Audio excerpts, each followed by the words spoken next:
आप सबको होली की राम राम।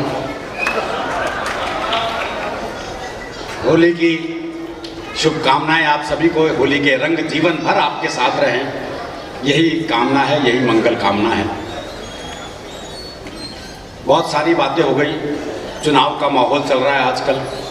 अभी कुछ दिन पहले पाकिस्तान में चुनाव हुआ था, वो इमरान खान जीत गया। बोले बड़ा फास्ट बॉलर है, बहुत तेज फेंकता है। हमारे वाले से तेज फेंक लेगा?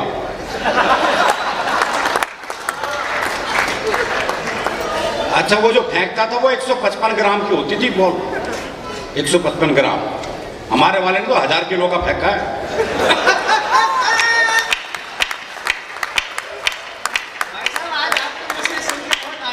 एक बार जरा जोरदार तालियां बजाइए। अच्छा, वो फेंकने से पहले पेंट पे रगड़ता था। हमारे वाले ने फेंका तो वो नाक रगड़ रहा है।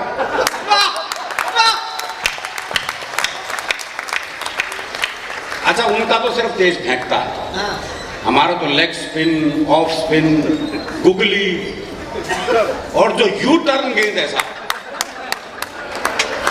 वो तो ऐसी है कि नॉन स्ट्राइक रेंट पे जो बल्लेबाज है वो आउट हो जाता है। तो एक बार हमारे प्रधानमंत्री के लिए तालियां बजाते हैं।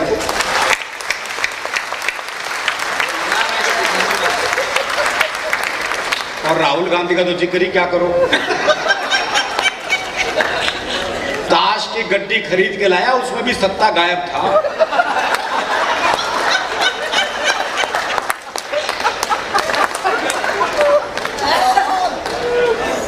अच्छा, जब यूपी के चुनाव परिणाम आए थे 11 मार्च को, उस दिन मुलायम सिंह जी ने सोनिया गांधी जी को फोन किया।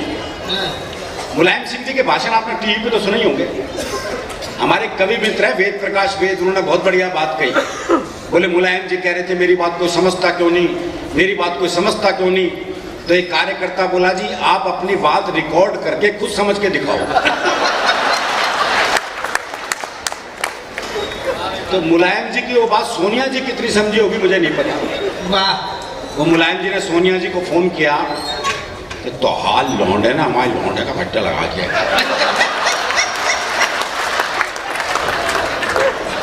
कुल मिला के ये उत्तर प्रदेश का चुनाव परिणाम था। एक और फोन हुआ पिछले दिनों। जैसे ही राष्ट्रपति पद के लिए एनडीए द्वारा राम कोविंद जी का नाम तय हो गया, उसी दिन यमराज का फोन आया आडवाणी जी के पास। बोले अब चले या कोई और बहाना बच रहा है?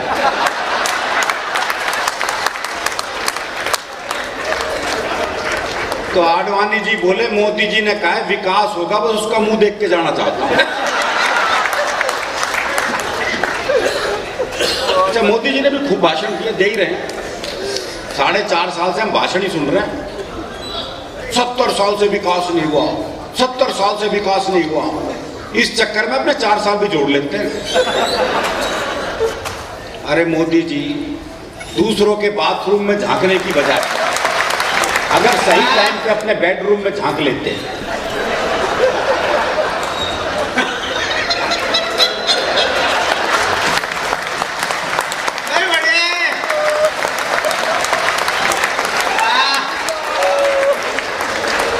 तो आज विकास घोड़ी चढ़ रहा होता।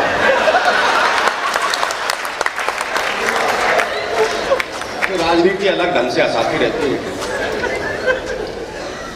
और हरियाणा के आदमी को तो इधर उधर जाने की जरूरत नहीं, तो हम तो वैसे ही बड़े सहज हास्य में जीने वाले लोग हैं। अभी कुछ दिन पहले की घटना आपको बताता हूं। मैं दिल्ली में अपनी कार से जा रहा था, एक रेड लाइट पे खड़ा था। वो बत्ती कब हरी होगी मुझे ध्यान नहीं रहा, कुछ सोच रहा हूँ। तो एक मोटरसाइकिल आई घूमघाम के मेरे पास, मेरे कार का शीशा खटखटाया। मैंने शीशा नीचे किया, बोला इससे ज्यादा हरी नहीं होगी वो।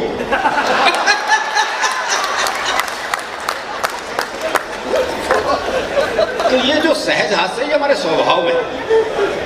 कारण ये कि हरियाणा का आदमी फुर्सत में रहता है, इसलिए हास्य रस में रहता है। वो एक ने रिक्शे वाले को आवाज दी, बोले खाली है? बोले हाँ। बोले आप फिर ताश खेलते हैं। तो इतनी फुर्सत जरूरी है। वो एक ने रिक्शे वाले से कहा, बोले स्टेशन चलेगा? बोले हाँ। बोले कितने पैसे? बोले 25 रुपए। बोले ये तो रहा स्टेशन। अच्छा, मैं पैसे कम कराने होते हैं, जगह को पास बुला लेते हैं। बोले ये तो रहा स्टेशन। रिक्शे वाला बोला हाथ नीचे कर ले वरना रेल के नीचे आ जाएगा।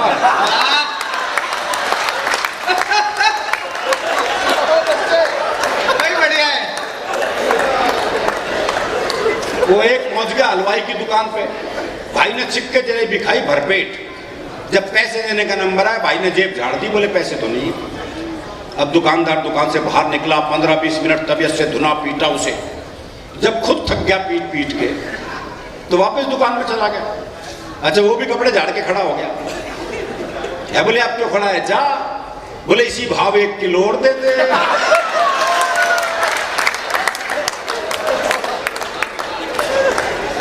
ये जो 400 लोग जो ताली बजा रहे हैं, तुम नहीं रहने तो क्यों खाम मेहनत कर रहे हो? होली के उत्साह में आइए, थोड़ा तालियां का घनत्व बढ़ाइए यार, तभी आनंद आएगा हमें भी। दरअसल क्या आपको बता दूं, आवाज कम है, आवाज आ रही है, आप सुनोगे तो आएगी, नहीं तो आप यहां मंच पर आ जाओ। यही हो सकता है, मैं तो वहां पहुंच नहीं सकता। यही तरीके, आवाज ठीक है, बहुत बढ़िया आ रही है।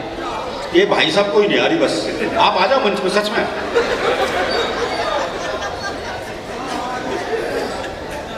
मैं आपको बताऊं, मन का साफ होता है जो मन में वो जबान पे है। हम आर्टिफिशियल जिंदगी जी नहीं सकते जी। वो एक मुकदमा चल रहा था तो एक ताई गवाही के लिए आई। अच्छा दोनों वकील उसी के गांव के।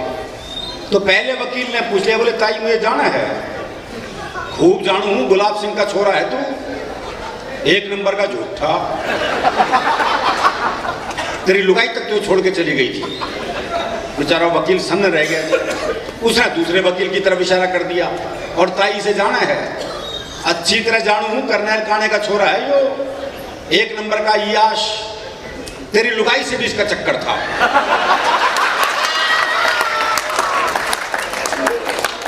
भाई साहब जज ने कोर्ट स्थगित की, अपने चैम्बर में गया, दोनों वकील बुलाए। बोले खबरदार ताई से मेरे बारे में कुछ पूछ लिया तो।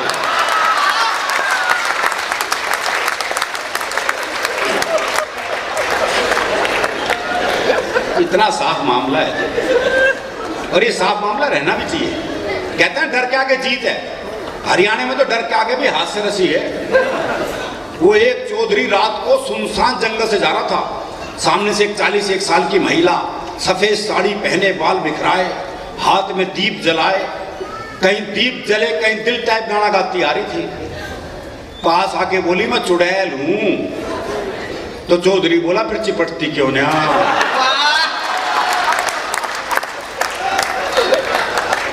अब बता सका चुड़ैल भी क्या कर लेगी। ये इस तरह के होली आयोजन बहुत जरूरी है जी। कारण ये कि हम आपस में मिलते हैं तभी हास्य पैदा होता है, संवाद से निकलता है। वो एक बुजुर्ग महिला बस में चढ़ी तो किसी ने सीट नहीं दी उसे, तो ड्राइवर को दया आ गई, उसने बोनट पे बिठा लिया। थोड़ी देर बाद 30-35 साल की सुंदर सी महिला चढ़ी तो सारे सीट देने को तैयार, और वो महिला बैठने को तैयार नहीं। तो बुढ़िया बोनट पे से बैठी बैठी बोली, अरे बोले बैठ जा, कुछ साल बाद बोनट पे ही बैठना पड़ेगा।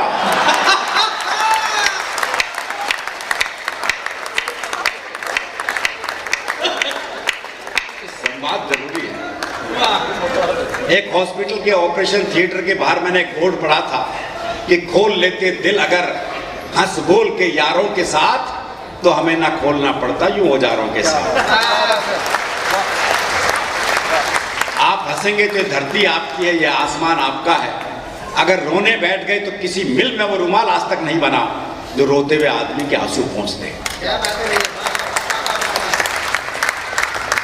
सरिता जी ने क्या बढ़िया प्रेम के मुक्तक सुनाया, क्या बढ़िया प्रेम का गीत सुनाया। कमाल सरिता जी लिखती हैं, उत्तर प्रदेश में रहती हैं, लिख सकती हैं, जो कि महिला हैं। विष्णु को लिखने के लिए दिल्ली आना पड़ता है। अब क्योंकि इतनी देर किसी सौंदर्य लड़की का वर्णन करे तो योगी आदित्यनाथ गिरफ्तार कर ले। बोले इतने घूर कर देख किसको रहा था तो। महिलाओं को छूट है। और हरियाणा में तो प्रेम का मामला है ही अलग। हमारे यहाँ तो ब्याह के बाद ही होता है। ब्याह से पहले प्यार कर ले तो हम तो पेड़ पे ही लटके मिलते हैं। और हमारे यहाँ संबंध विच्छेद के लिए बड़ी बड़ी बात नहीं चाहिए, बहुत सामान्य बात पे हो जाता है। वो प्रेमी ने प्रेमिका को जैसी सीने से लगाया तो प्रेमिका बोली तेरा दिल बड़ा कुरकुरा है। अरे बोले कुरकुरा कौन है, तेने बीड़ी का बंडल तोड़ दिया।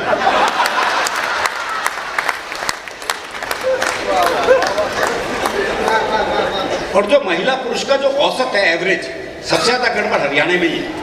पुरुष ज्यादा है, महिलाएं कम है, छोरों के ब्याह नहीं हो रहे। वो एक का 40 साल की उम्र तक ब्याह नहीं हुआ, बहुत दुखी हो रहा था। अपने दोस्त से बोला यार मैंने तो लगा मेरी वाली भ्रूण हत्या में मारी गई।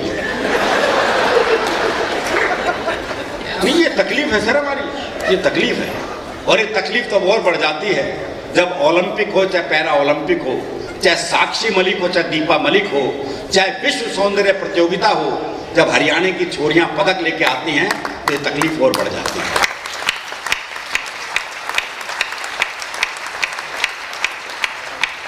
हमारे प्रेम का मामला बिल्कुल अलग है जी। वो एक 22-23 साल का लड़का जी जबरदस्त बारिश में तरबतर भीगा हुआ हलवाई की दुकान पे पहुंचा। बोला 5 रुपए का दही दे दे। तो हलवाई ने पूछ लिया भाई तेरा ब्याह हो लिया? और बोले तू क्या सोचे इस तूफान में मेरी माँ भेजेगी मैं दही ले।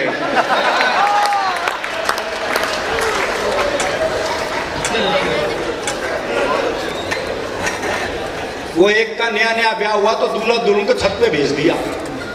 अच्छा वहां उसने देखा लुगाई बड़ी सुथरी है, बोले लड्डू खावेगी?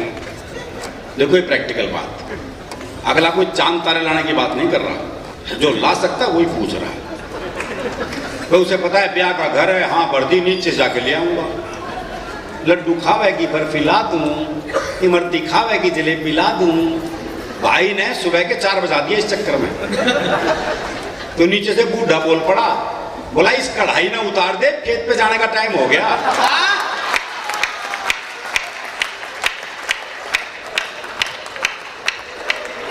अभी मेरा एक दोस्त मिला जी, उसके दोनों होठ पूरी तरह जले हुए। मैंने कहा होठ कैसे जल गए? बोला पत्नी मायके जा रही थी, स्टेशन छोड़ने गया था, मारे खुशी के इंजन चूम लिया। हमारी खुशी भी अलग अलग ढंग से होती है। नेता हो या व्यापारी, कवि हो या भिखारी, खिलाड़ी हो या संगीतकार, अध्यापक हो या बेरोजगार, तरह तरह के लोगों का जब घायल सैनिकों में खून चढ़ा तो सबका प्रभाव अलग अलग पड़ा। एक भिखारी का खून जब सैनिक के शरीर में गरमाया तो दुश्मन का गिरेबान पकड़ के गिड़गिड़ाया, जरा इस तरफ भी ध्यान दे दे, जरा इस तरफ भी ध्यान दे दे, दे दे अल्लाह के नाम पे अपनी जान दे दे। इतना कहकर जैसे उसने जान ली, दूसरे दुश्मन ने उसकी नीयत फौरन पहचान ली। वो वापस नियंत्रण रेखा की तरफ भाग चला। हमारा सैनिक बोला जो दे उसका भी भला, जो ना दे उसका भी भला। कवि का खून चढ़वाए सैनिक ने, ये कवि बड़ा खतरनाक होता है सर मेरे को। अभी आज सुबह जब मैं हवाई जहाज से आ रहा था, एक सज्जन बराबर बैठे थे, उन्होंने पूछ लिया आप क्या करते हैं? मैंने कहा मैं कवि हूं। मैंने पलट के पूछ लिया और आप? बोला जी मैं बहरा हूं।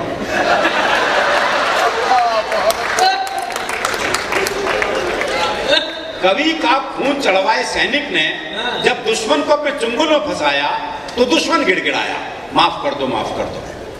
सैनिक बोला जाओ तुम्हें माफ किया। इतना कह के पहले तो उसने बंदूक की नाल साफ करने वाले ब्रश से दुश्मन का कान साफ किया। फिर अपनी कविताओं का बारूदी पुलिंदा बंदूक की जगह अपनी जुबान में भरा और दाग दिए 12 दोहे 24 कविता 36 चौपाई। और दाग दिए 12 दोहे 24 कविता 36 चौपाई।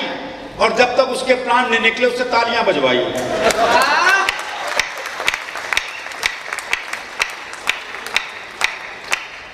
अध्यापक के खून वाला सैनिक निहत्था ही दुश्मन के बंकर में आया।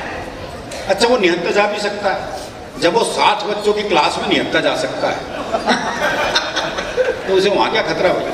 सही है। अध्यापक के खून वाला सैनिक निहत्था ही दुश्मन के बंकर में आया, एक का कान मरोड़ते हुए गुर्राया। अच्छा मेरे पीरियड में आधी क्लास भाग गई। तुम सब लोग इस क्लास में कहां से आ घुसे? तुम सबके नाम तो स्कूल से सन 47 में ही कट चुके।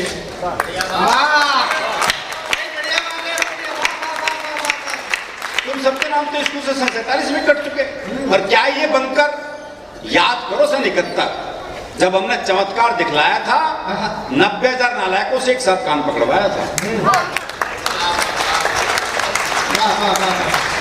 अबे मूर्ख, हम सारे देश के चहेते हैं, इतिहास पढ़ाते पढ़ाते भूगोल बदल देते हैं। सुनो, ये बंदूक यहां से हटाओ, जाओ किसी पेड़ पर से एक मोटी डंडी तोड़कर लाओ, पूरी चोटी पर उधम मचा रखा है, फौरन मुर्गा बन जाओ। और मुर्गा बने बने ही अपने खून से 40 बार जय हिंद लिखकर दिखलाओ। और मुर्गा बने बने ही अपने खून से 40 बार जय हिंद लिखकर दिखलाओ। तुम्हें बंदूक में ना गोली भरनी आती है ना चलानी आती है। कुछ दिन मेरे घर ट्यूशन पढ़ने आओ। एक फिल्म अभिनेता का खून चढ़े सैनिक से अफसर ने कहा निशाना लगाओ। सैनिक बोला पहले कैमरामैन बुलाओ और लाइट जलवाओ। अफसर बोला लाइट जलवा के मरवाएगा? तो सैनिक बोला मुझे मरने का डर मत दिखाओ, ये काम मैं पहले भी कर चुका हूं। अब से पहले 15 फिल्मों में 50 बार मर चुका हूं। अफसर चौंका, 15 फिल्मों में 50 बार? ऐसा तूने क्या करा था? सैनिक बोला क्यों? रीटेक में क्या तेरा बाप मरा था? फिल्मोनिया से ग्रस्त व्यक्ति के खून ने और कमाल दिखाया। आगे बढ़ते दुश्मन को देखते ही चिल्लाया, जानी तुम्हारे पांव देखे बहुत गंदे हैं, इन वादियों में घिन आएगी, इन्हें हमारी जमीन पे मत रखना, जमीन मैली हो जाएगी।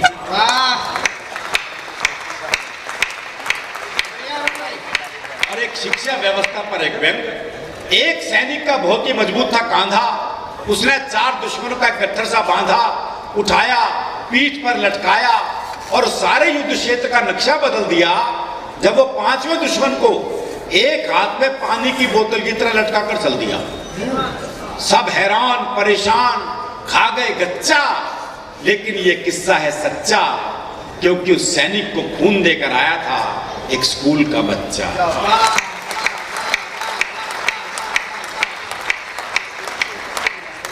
एक सैनिक को गलती से एक नेता का खून चढ़ गया, यहां गलती हो गई।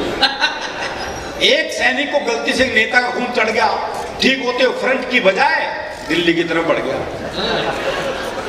उसे फ्रंट का सही मतलब समझाया गया और सीधा कारगिल भिजवाया गया। वहां तोपों को देखते ही उसका कलेजा हिला। अच्छा, यही हो वो फोर्स तोप जिसका कमीशन मुझे आज तक नहीं मिला। चल छोड़, अभी इस चक्कर में क्या पढ़ना है। फिर अफसर से बोला अच्छा बताओ मुझे किस चुनाव क्षेत्र से लड़ना है? अफसर ने कहा द्रास। वो बोला क्या कहा? मद्रास? मुझे तो उत्तर भारत में कहीं से लड़ा दो। अफसर गुस्से में बोला इसे सीधा टाइगर हिल पे चढ़ा दो, इसे सीधा टाइगर हिल पे चढ़ा दो। वो सिर फिरा, चढ़ते चढ़ते कई बार गिरा। इस दृश्य का आप लोग आनंद लें। वो सिर फिरा, चढ़ते चढ़ते कई बार गिरा। जहां भी 2-4 सैनिक दिखें वहीं रस्सी छोड़ दे और वोट मांगने के लिए दोनों हाथ जोड़ दे। और वोट मांगने के लिए दोनों हाथ जोड़ दे। खैर सारे रास्ते उसने खूब वायदे किए, खूब आश्वासन दिए, खूब भाषण पिलाया और इसीलिए टाइगर हिल पे चढ़ ही नहीं पाया। वो तो शुक्र है इसी दौरान बंद हो गई लड़ाई, वरना पता नहीं क्या गुल खिलाता भाई। और कविता की सबसे महत्वपूर्ण और अंतिम पंक्तियां आप तक पहुंचा रहा हूं, वरना पता नहीं क्या गुल खिलाता भाई। लेकिन मैं कहता हूं कुछ ऐसा इंतजाम हो जाए, नेताओं का खून सैनिकों को नहीं बल्कि सैनिकों का खून नेताओं को चढ़वाया जाए।